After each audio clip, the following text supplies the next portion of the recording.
It's that time of year when a lot of us are posting the things that we are purchasing. And I do that myself. I post a lot of videos where I show you what I've purchased at the grocery store, and I've even made a few videos around this time showing you what I have purchased as gifts for my family. I thought it would be interesting to make a video with the opposite tact, to show you some of the things that I am not purchasing or things that I am not doing this time of year, sort of like an anti-haul. And some of these are just funny little personal preferences, you know, like products that I've purchased in the past and decided I don't need to purchase it again. And you don't have to make the same choices for your household that I'm making for mine. I just think it's a really interesting exercise, especially this time of year when we're tempted to make a lot of purchases out of obligation.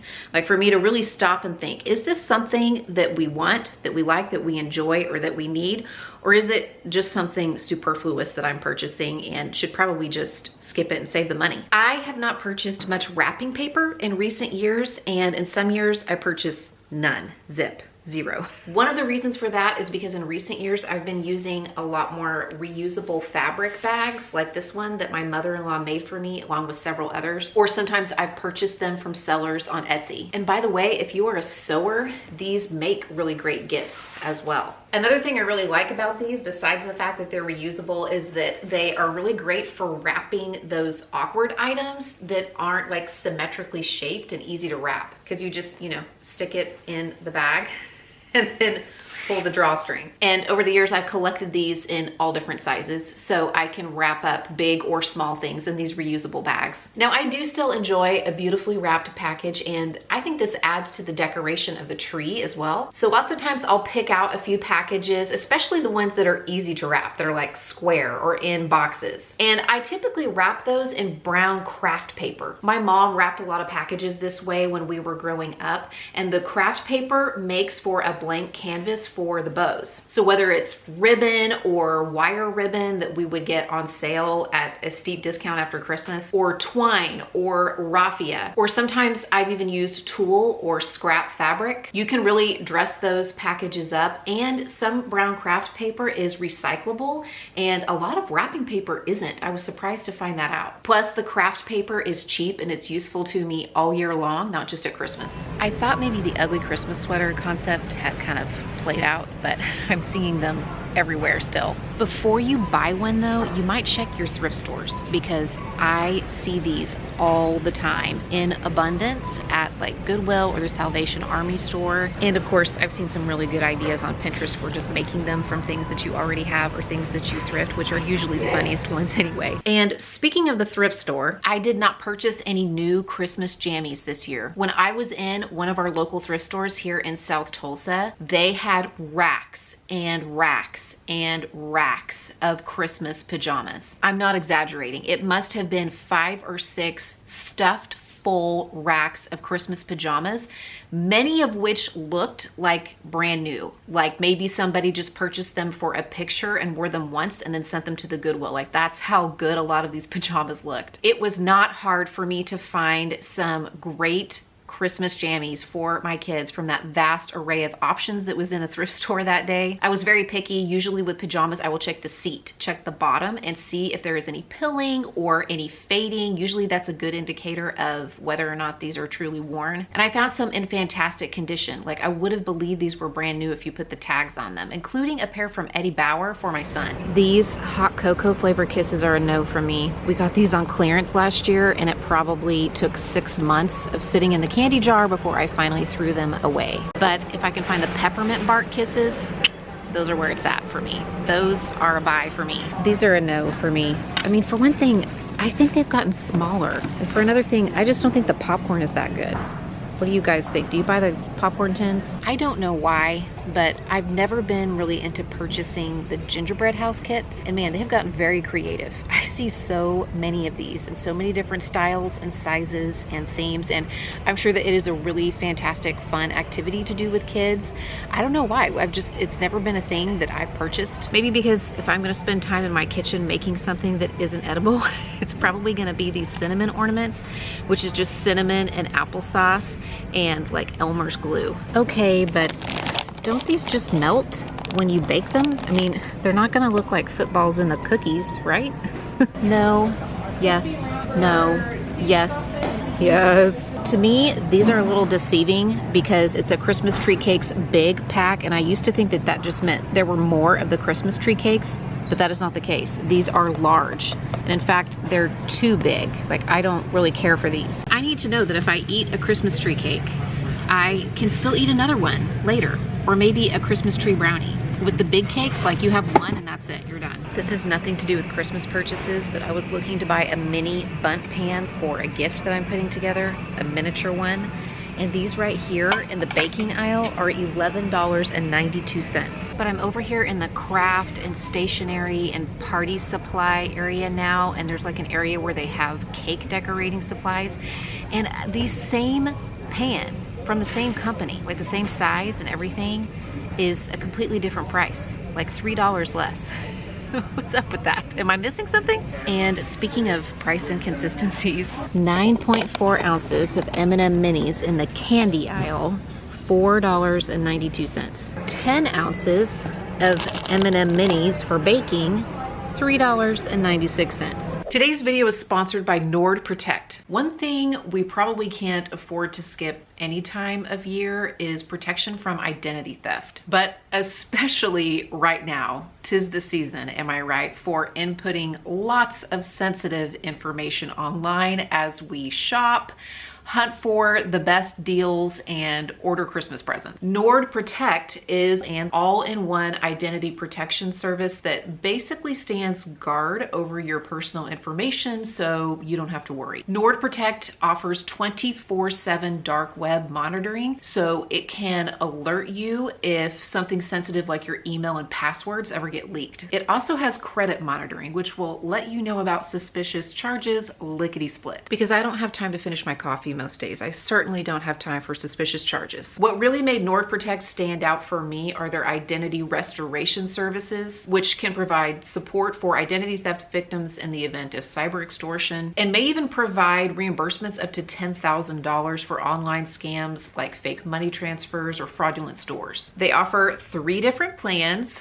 silver, gold, and platinum, so you can choose the one that best fits your needs and your budget. Plus, it's quick and easy to set up. They have 24/7 customer support, and they have a 30-day money-back guarantee, so you can try it risk-free for 30 days. Right now, you can get an exclusive discount on Nord Protect when you visit nordprotect.com/Mindy, or just follow the link in the description box below. Again, that's nordprotect.com/Mindy for an exclusive discount and maybe a little extra peace of mind, which is something we could all use this time of year and all the time.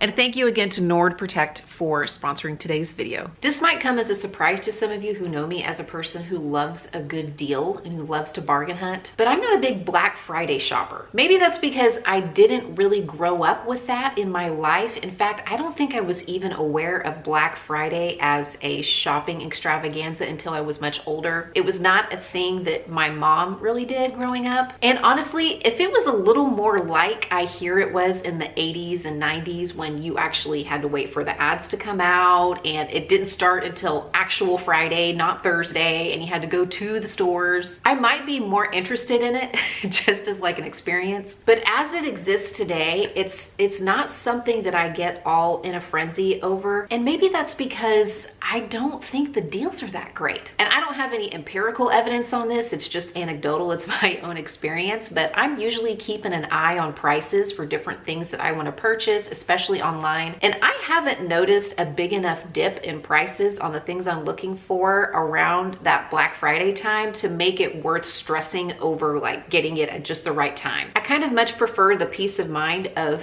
shopping ahead of time and kind of having everything ready to go and, you know, not feeling like anxious, like I've got to get out and get the deals. And over the last few years, I've noticed some pretty good prices and sales on things after Black Friday and Cyber Monday, like in that first week or 2 of December. Anybody else feel that way? I mentioned this recently in a video where I gave kind of a casual little home tour of my Christmas decorations, but I did not buy any new decor this year. I think because of social media, and I fall into this trap myself as well, the pressure is worse than ever to curate our homes a certain way to match a certain trend, especially when it comes to seasonal decor and especially at Christmas. But I've been trying to prioritize meaningful and and memorable over aesthetic or trends. I've been a homemaker for 20 years. I have accrued quite a few decorations, and so I already have enough. I'm particular about the things that I put out because I noticed in years when I put out less that we actually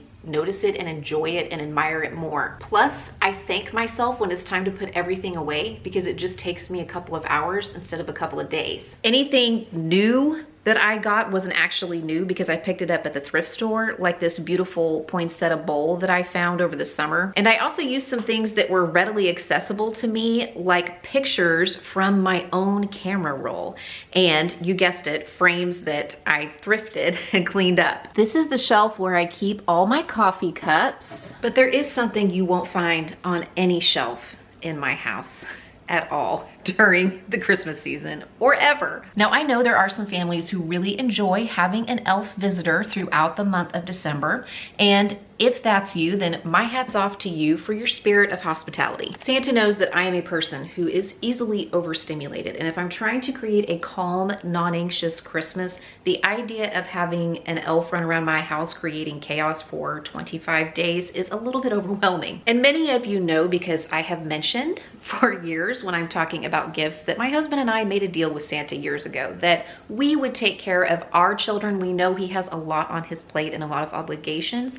So this is part of that deal as well, that we don't have an elf in our house, but my husband and I just, keep an eye on the kids and their behavior for him. But again, I know some people really enjoy that tradition. It's just not something we do in our house. I find that in recent years, I have not been buying a lot of paper goods, like paper plates and cups and napkins in the seasonal festive colors and patterns. If that is something you need to do to save like a little time, to make things a little easier, I totally understand. You will not get any judgment from me. I have some beautiful Christmas dishes that came from my aunt. They are dishwasher safe, and I try to use those as much as possible throughout the season so we can really enjoy them. I am slicing up an orange and an apple for my simmer pot right now. And I like to do simmer pots when I am home because I don't buy seasonal scented candles or really any scented candles. I am careful when I do this on the stove. I make sure that it's gonna be like a time when I'm gonna be home and around all afternoon. But a lot of times I will just pull out my little crock pot and throw in like an apple, an orange, some cinnamon sticks, cloves, a little nutmeg, maybe some rosemary, especially if I have it fresh. I add a little water to that, and then I just let it simmer on low, and it provides like a really great fragrance, especially for this time of year. As long as it's not a day when I'm cooking or baking, because those things are fragrant in and of themselves, right? I just make sure that it has, enough liquid, and sometimes I'll even turn it off, and then the next day I'll come back to it and start with those things and just add more to it, and then start with the fresh one like couple days later. I know seasonal coffee mugs are a very popular gift item. I see them in stores everywhere this time of year, but I have stopped purchasing new ones because they're so plentiful that they are flooding the thrift stores, and I see them all the time there for a couple of bucks. I especially like to look for the ones that look like they're from the 80s or 90s, make me kind of nostalgic for my childhood Christmases, and I'm telling you, it is not hard to find these in great condition at a thrift store. This one might come as a surprise to some of you, but we do not send Christmas cards, and we never have. I'm not really sure why this is. It's just not something we ever started, and as the years went by, and even as we started having children, we just felt like we kind of keep up to date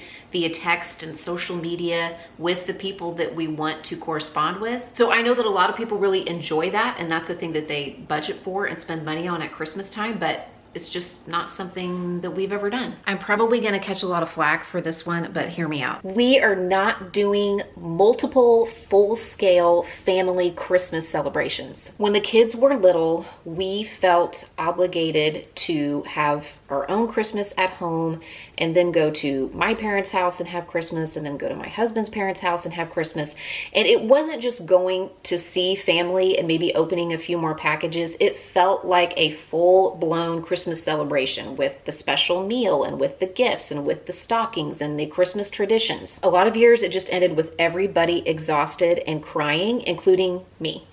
So we have started to have our Christmas celebration in our home with our children. They're teenagers.